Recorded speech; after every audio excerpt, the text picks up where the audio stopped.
और जातीय जनगणना का मतलब क्या है? जातीय सर्वे कराकर वो सिर्फ ये दिखाना चाहते हैं कि संख्या तो बता दिया, लेकिन वो ये नहीं बता रहे कि हिस्सेदारी कैसे मिलेगी। वो ये कह रहे हैं कि लालू प्रसाद जी के परिवार में यदि जन्मोगे तभी तुमको हिस्सा मिलेगा। पहले कहा मेरी पत्नी राबड़ी देवी को मुख्यमंत्री बनाओ, उनको मुख्यमंत्री बना दिया। फिर कहा मेरा बेटा क्रिकेट नहीं खेल पाया, ये पानी ढोता है, इसको उप मुख्यमंत्री बनाओ, उसको बना दिया।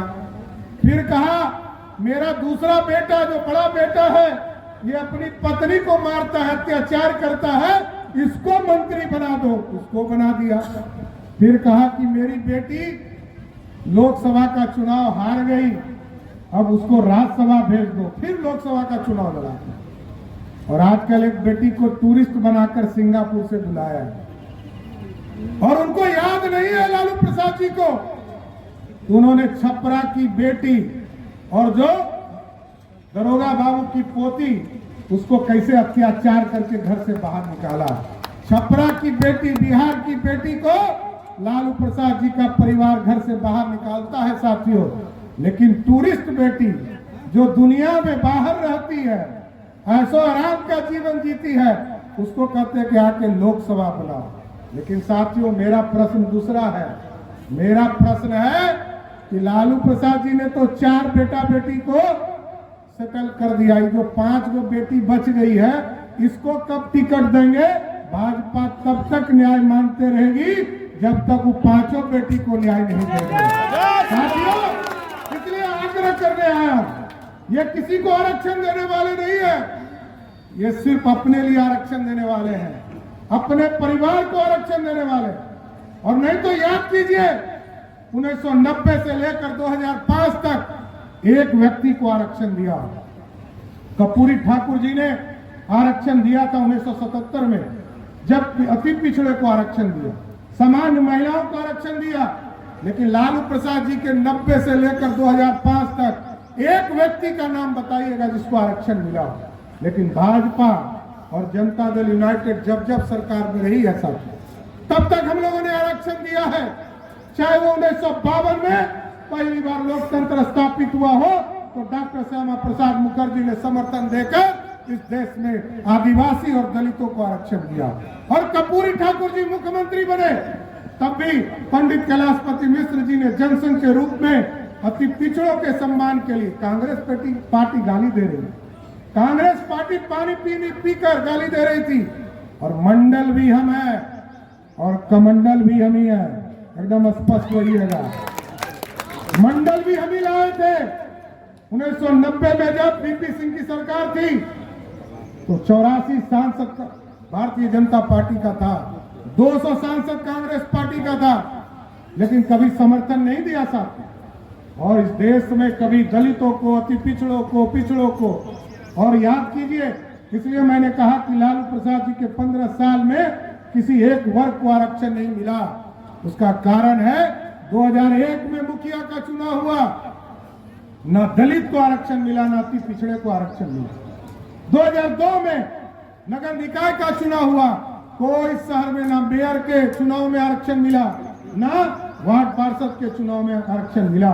लेकिन आदरणीय नीतीश कुमार जी, आदरणीय सुशील मोदी जी के नेतृत्व में जब आपके आशीर्वाद से बिहार में सरकार 2005 में बना तो पहली बार मुखिया के चुनाव में भी आरक्षण देने का काम एनडीए की सरकार ने किया।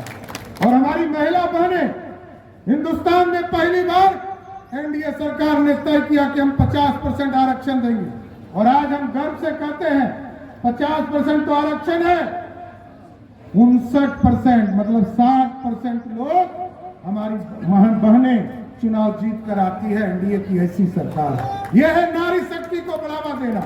और आज मोदी जी को धन्यवाद देना चाहते हैं। आदरणीय मोदी जी ने इस देश में लोकतंत्र में पहली बार, सब कहते हैं कि हमारा सपना था, कांग्रेस पार्टी कहती है हमारा सपना था कि महिलाओं को आरक्षण मिले। जनता दल, राष्ट्रीय जनता दल कहती है हम चाहते थे आरक्षण दे, लेकिन किसी ने दिया नहीं साथियों। क्योंकि इस देश में सबका सपना साकार कोई करता है वो है मोदी सरकार, जिसने 33% आरक्षण महिलाओं को देने का काम किया। और आज मोदी जी ने क्या कहा? गरीब कल्याण, युवा, अन्नदाता और नारी शक्ति। अब साथियों सोचिए, कोई प्रधानमंत्री इतने नीचे तक सोच सकता है क्या कि एक गरीब को घर में खाना मिले? ये कभी किसी चिंता नहीं किया होगा। लेकिन आज देश के प्रधानमंत्री जी ने तय किया कि 5 किलो अनाज एक एक घर तक पहुंचाएंगे। और एक परिवार में 5-6 व्यक्ति है, लगभग 30 से 35 किलो अनाज उसके घर को मिल रहा है। कुछ लोग तो उसको सल्टाने में भी लगे हैं कि कुछ अनाज बच जाता है तो उसको बेच भी देते हैं। लेकिन साथियों, मैं स्पष्ट तौर पर बताना चाहता हूं, मोदी जी की गारंटी है और अब तो नीतीश कुमार की भी गारंटी उसमें साथ हो गया है। जिसको 5 किलो अनाज मिल रहा है। कितने लोगों को 5 किलो अनाज मिल रहा है? हाथ उठाइए। अब आपको गारंटी है 5 किलो अनाज भी मिलेगा। और मोदी जी की और नीतीश कुमार की गारंटी है कि 5 लाख का इलाज भी आपको नीतीश और मोदी की सरकार देने का काम करेगी। यह स्पष्ट तौर पर दिखता है सब। यह है लोकतंत्र।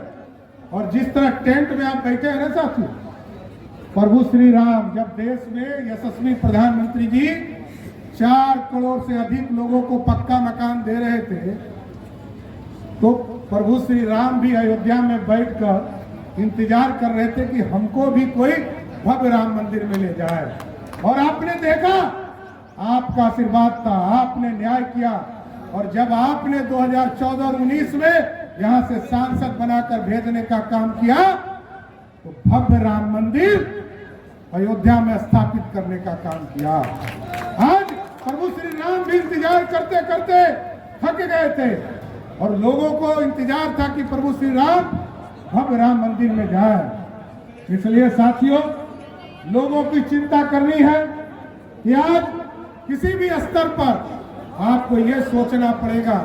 लोग आजकल कह रहे हैं कि संविधान बचाना है, कोई दिक्कत नहीं, खाना लेने दीजिए। आप साथियों समझिए, मैं सिर्फ यही आग्रह करना चाहता हूँ, व्यवस्था में लगा हुआ अभी बंद किया जाए। नाश्ता के अरे हो गया। मैं सिर्फ यही आग्रह और निवेदन करूंगा, एक एक वोट रामप्रीत मंडल जी को देना है साथियों।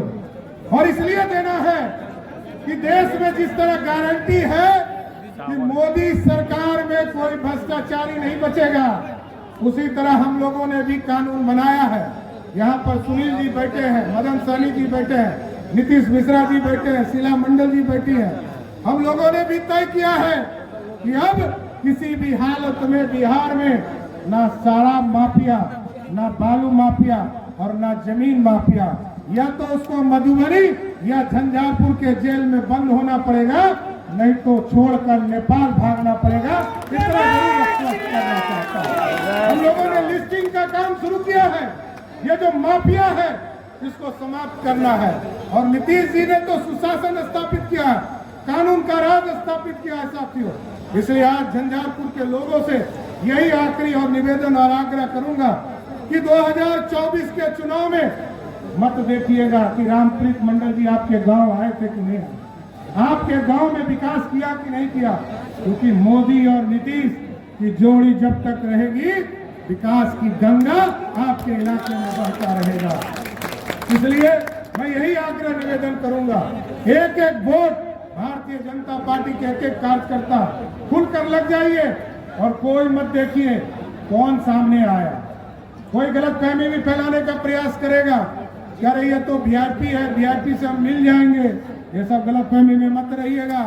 एकदम भाजपा का निशान यहाँ तीर छाप है और तीर छाप को जिताकर ही, क्योंकि यदि रामप्रीत मंडल जी को आपने जिताया, जैसे ही यहाँ वोट दीजिएगा और 4 तारीख को रिजल्ट आएगा कि रामप्रीत मंडल जी जीते, वैसे ही नरेंद्र मोदी जी देश के प्रधानमंत्री हो जाएंगे साथियों।